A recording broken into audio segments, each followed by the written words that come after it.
But because of sustaining grace, kaya natin batuan. Ano magasiling batuan? Ang kasalanan. Kag magasiling kita, hindi ako umipon sa kasalanan. Alagad na ko sa Diyos. Ang Diyos ng akong gialagaran, hindi ang kasalanan ng akong gialagaran. Ang Diyos akong gialagaran, kag ako may ara, grasya di ka sa Diyos, nga ako magpabilin sa pagpangalagad sa Diyos. So, at this moment, our reason is about the grace of God. Ang grasya sa Diyos. So, amunin atong magatunan. Dapat nililihan natin kung ano ang sumingon sa grace of God. Kaya ako mga tao, wala nagpindi sa grasya sa Diyos. At hindi na nagsiwala na hindi ang ina, ay kita nagkapuhin, because nagsiwala na magkapuhin kita sa sinibabaw sa kalibutan. Pero kung aton palagman at kung anaton ang tulong sa Ginoo, aton may baluan. May nagalungkat kita sa sining kalibutan, at kita sugong, at ang damo mga tao nagkapuhin sa sining kalibutan. It is because of God's grace. Tungkol kita sa grasya sa Diyos. Tanan kita magasiling grasya. Grace. Kung hindi patungkol sa grasya sa Diyos, wala kasing tao na nagkapuhin sa kalibutan. Hindi na dapat ng tao hingol pa, maghatag pa ang Ginoo sa mga blessing na damo kung wala ang grasya sa Diyos.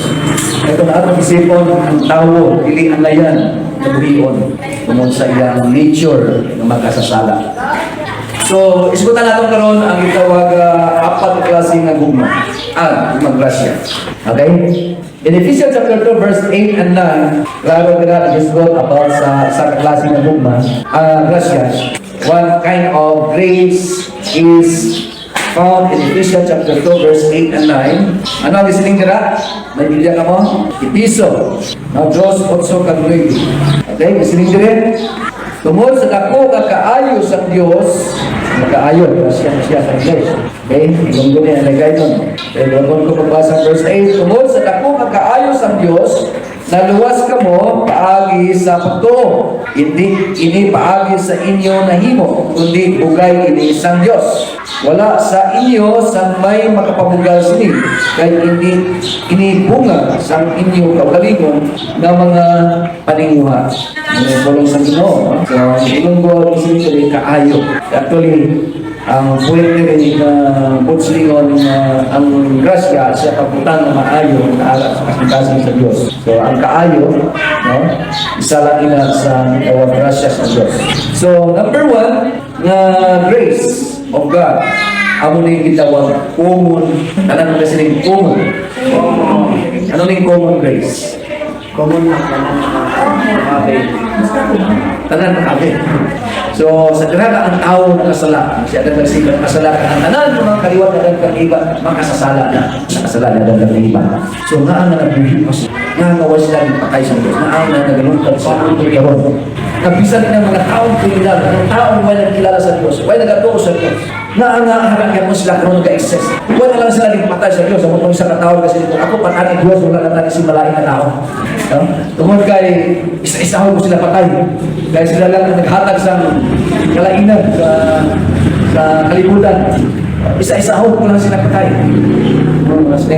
Siling sa iban, ay gani kay hindi ka Diyos. Kaya Diyos ka pa, huwag nagiging mong mga pariti. Huwag nagiging mong mga iban na mahal sa kabuhi. Kaya iban na ang Diyos kabuhi. May arang kitira ang Diyos, di ba? Amen? Diyos ka pa, huwag ka natali, pariti ka muna sila. Kaya patay na sila ng tani. Di ba? Pero it's because may ara common grace. Ang common grace, makaapir bisan, hindi pa nakilala siya. Isinin sa Mateo nga ang Diyos naghatag sa iya nga pagpakamaayo sa tanan ng mga tao, makasasala o matarong na tao, all are recipients of the goodness of God. So, ang goodness of God is isa sa mga bunga sa grasya ng Diyos. Di ba may kanta kita? Ano kanta na? Goodness of God? Mga kanta na goodness of God? So, ang goodness of God, naghalin na sa grace of God, then may ara, common grace, na everyone na nabuhay sinikalibutan, nakaagil.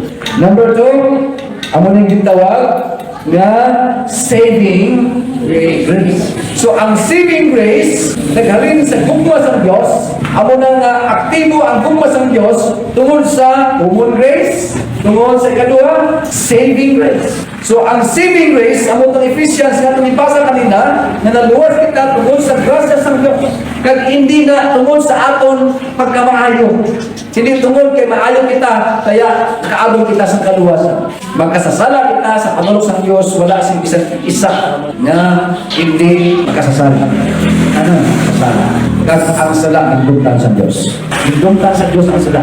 Hindumtan niya kitang tao, pero ang sala hindumtan sa tao, ang unang hindumtan sa Diyos. Abomination, the sight of God. Number 1 na grace, what? Common grace. Number 2, saving grace. So ang tao, common grace, pero hindi pa ng common grace, makaluwas. Amen. Wala pa'y kaluwasan dira sa common grace. Tanan na kaabil, maayo kag malain. Ang tanan ng mga tao na nakaabil, ang kalabanan sa ila, hindi gani mag-isman sa Diyos sa pagkasalamat.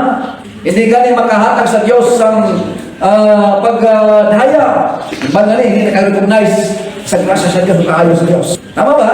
Amen. Pero hindi ka makaluwas. Ang common grace. Ipaghatag na sa Ginoo, anang mga blessing, adlaw-adlaw, pero hindi mo silingon kaya na-bless na sila sa common grace na ara sa Ginoo, halin sa Ginoo, babagdag sa tao, hindi mo silingon, buwas na sila. Kaya ang Diyos, may ara pa, lain ka opsyon na amo ang saving, nga ang saving nga English nga na, gin-offers ang Diyos, dira kay Kristo Jesus na ang tao makasasala, ang Diyos tungod kay gugma siya kag aron nga maging aktibo ang gugma sa Diyos, ang iyang grasya, no, gapanghingot ginpadala niya iyang bugtong anak na si Jesus para mamatay sa krus sa Kalbaryo aron tubuson ang sala sa mga katawan kag dira kaadon ang tao sa kaluwasan sang dira ang tao tuo umaton sa grasya sa Diyos ginaako. Saving grace ang tawag siya. Number 3, amo nang gitawag sustaining grace. Now, ang saving grace is the forgiveness of our sin. Makasala kita, pero ang Diyos naghatag sa aton sa kagayunan na mapatawa na atong mga kasalanan. And that's because God is love. And because God's love, He produces grace.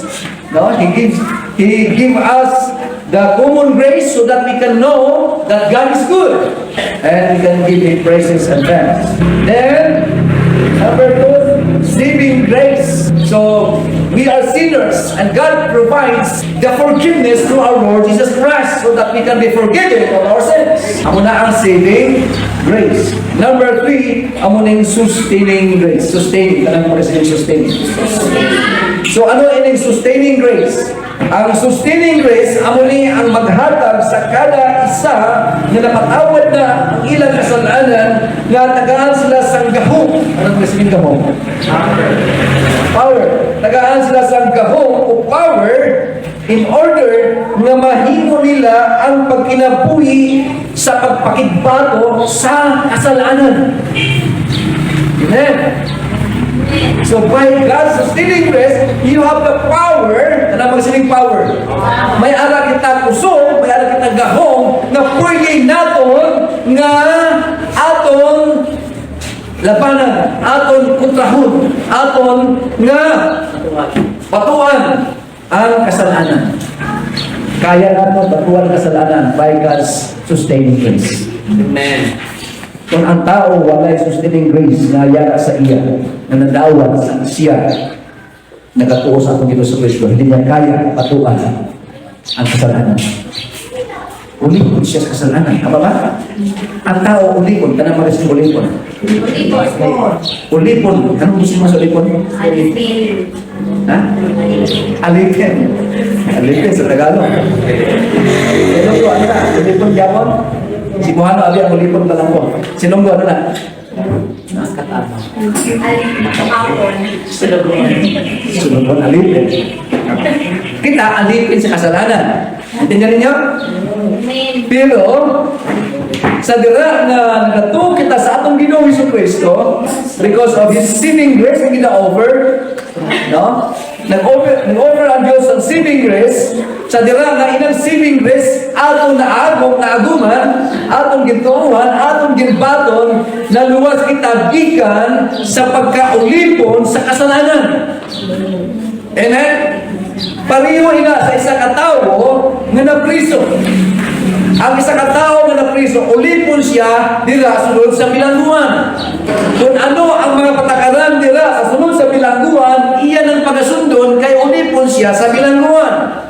Amo na ang tao, ulipon kita sa kasalanan, nabilanggo kita sa kasalanan.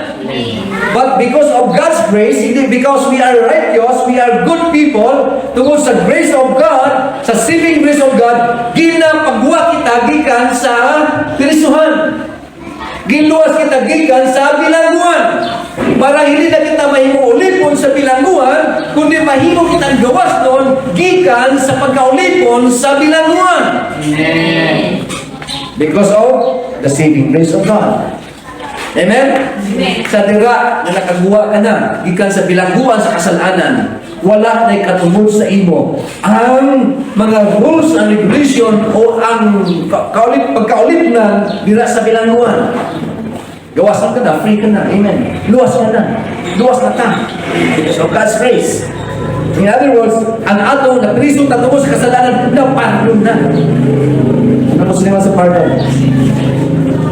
Napatawad na. Tama ba? Diba? Naikalaon sa Pilipinas na ang presidente pwedeng makapagawa sa bilanggo. Makapapardon, diba? Tawag sila. No? Kung sino ang gusto sa presidente na tagaan sa pardon, maski ano pang sala na yung nahimo, naaral siya sa presuhan o siyang mga salang hinimo. Kung siya i-declare sa presidente na ikaw, pardon na, napardon na. Pagawason ka nila. Hindi na ginaisip yung imong mga sala. Hindi ka na angayan, nagtrisuhon pa, kaya ang imong sala, napatawad na. Amen. Napardon ka na, amen. So, amo na kita. Napardon na kita sa bilangguan sa kasalanan. Naluwas na kita sa bilangguan sa kasalanan. Arat atas buwan. Napatawad na kita, amen. It's because of God's grace. No? Nag-provide pa ang Diyos sa gitawag sustaining grace. Na ang sustaining grace ginhatag sa aton ng mga nakagawa na sa bilangguan para na hindi na kita makahimo naman sa lain na kasalanan para ibalik naman kita sa bilangguan. Kaya ang sustaining grace of God yara naman giprovide niya sa aton so that we can fight. Mahimo na itong batuhan ang kasalanan. Kaya ang ara sa bilangguan, mga tulad, nagapanawag na sa aton, balik diri, sunod diri balik, gimingaw. Nahilaw namin sa imo. So, ara ka na sa guwa, pwede ka pang makabalik dito. Kung wala kay sustaining grace. But because of sustaining grace, kaya natin batuan. Anong magasiling batuan? Ang kasalanan. Kung magasiling kita, hindi ako ulipon sa kasalanan. Alagad na ko sa Diyos. Ang Diyos ng akong gialagaran, hindi ang kasalanan ng akong gialagaran. Ang Diyos akong gialagaran, kag ako may ara, grasya gikan sa Diyos, nga ako magpabilin sa pagpangalagad sa Diyos. Kaya nangalagad ta sa Diyos, tungkol kaya nangin ulipon na ta sa Diyos.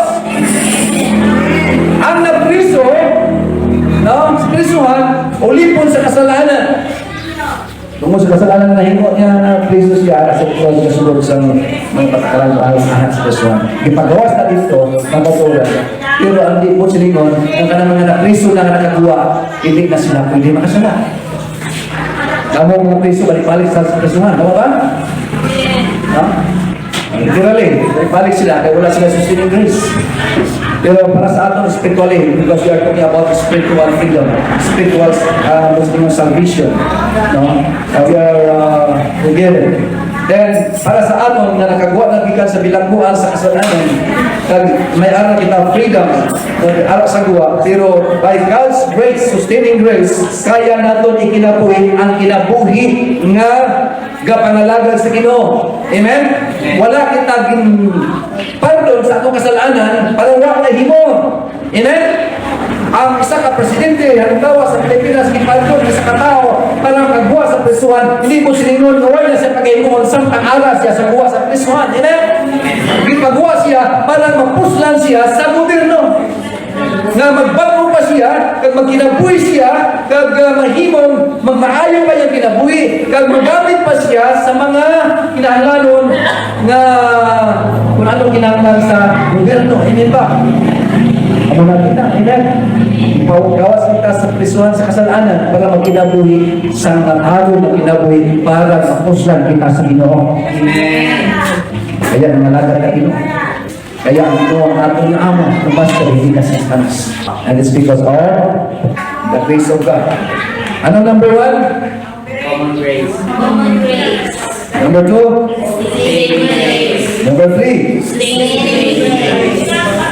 Number 4? Sanctifying grace.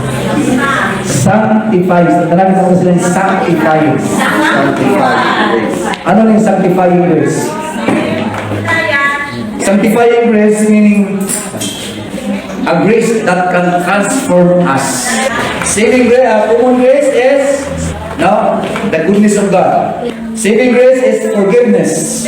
Sustaining grace is empowerment. Okay? Then sanctifying grace is the transforming power of God in the believers. Transform. Sino sa Bible? Roma, kapitulo 12, ulo. Hasta sa Cruz, makita natin na kung paano kita nakaangkol sa kabuhi ng transform. It's because of the sanctifying grace. In other words, ang sanctification is God is changing us. Gina-transform kita sa Diyos adlaw-adlaw. Amen? Gina-transform kita ginagbago kita sa Diyos sa atong adlaw-adlaw kapag kinabuhi.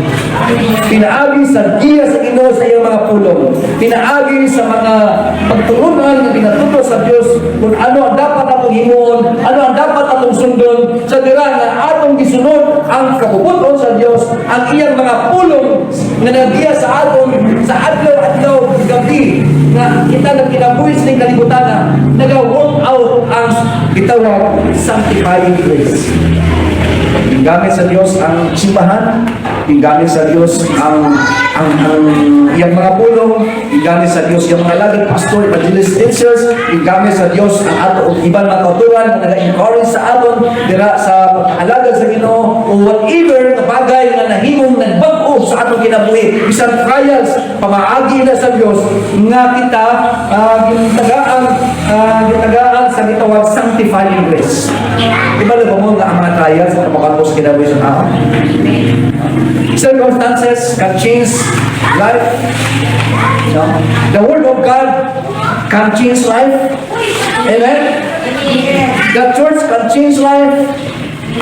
Bisan sino dira na imong gisunod nga good example nga nahimo nimo na na-impress ka sa iya, sunod mo siya, na naging good example siya, nga tao kung sino man na gigamit sa Dios paagi sa iyang sanctifying grace para magbago ka. Nagbago ka tungod kay nakabatik ka sa puno sa Ginoo nga ginatudlo sa imo na gina-apply mo sa kinabuhi. It's because of the sanctifying grace. Amen? Amen.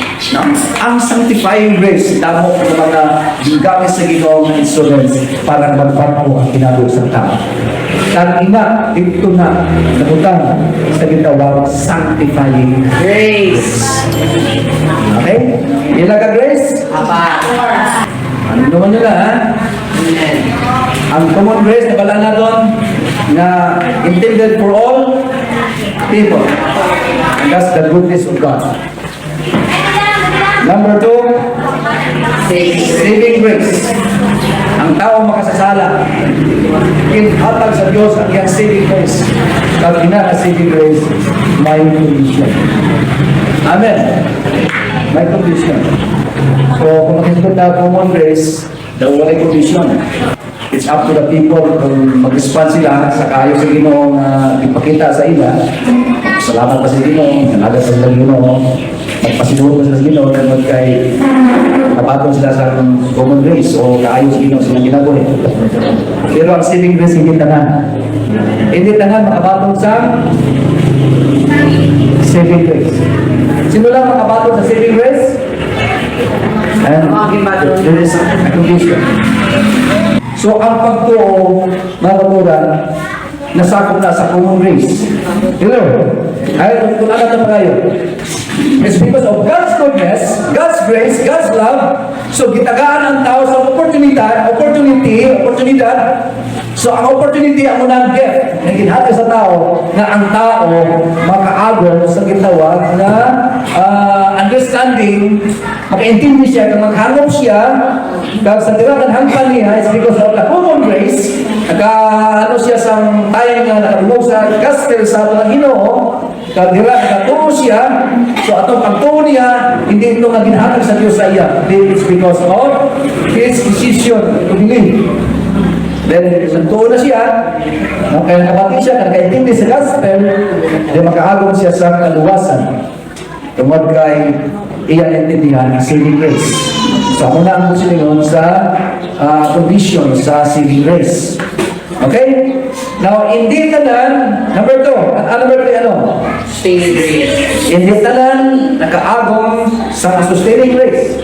Ang nakaagong lang sa sustaining grace, amo to ang nakaagong lang sa saving Grace. no? Ika-4, sanctifying grace. Hindi na may ara sanctifying grace. Ang kitagaan lang sa sanctifying grace, amo tong nakaagong sa saving grace. Amen. O nag-respond sa saving grace. Okay? So, ang tatlo sa mga graces, mga katuran, para lang sa mga believers, the gospel of our Lord Jesus Christ. Hindi para sa mga tao. Ano? Pero ang common grace para sa mga tao. Kaya number 1 ang common grace. Kaya dira, ani sa common grace, ani bisan dira lang anay sa common grace ang ilang pag-intindi na ang Diyos maayo sa ilang kinabuhi. Kung ani ang tao makatalupanon na ang Diyos nagapagkamaayo sa aton, bisan ako makasasala, ang Diyos manayo sa iyang pag-grace sa akin. Kaya dira, ani ang maturan, kung ma-realize nila, magpasalamat sila sa Diyos. Then, tungod kay na-realize sila na ang Diyos maayos lang kinabuhi, ila ang pangitaon, paano ko makapalo sa Diyos? Paano ko mag-respond sa kaayos sa Diyos?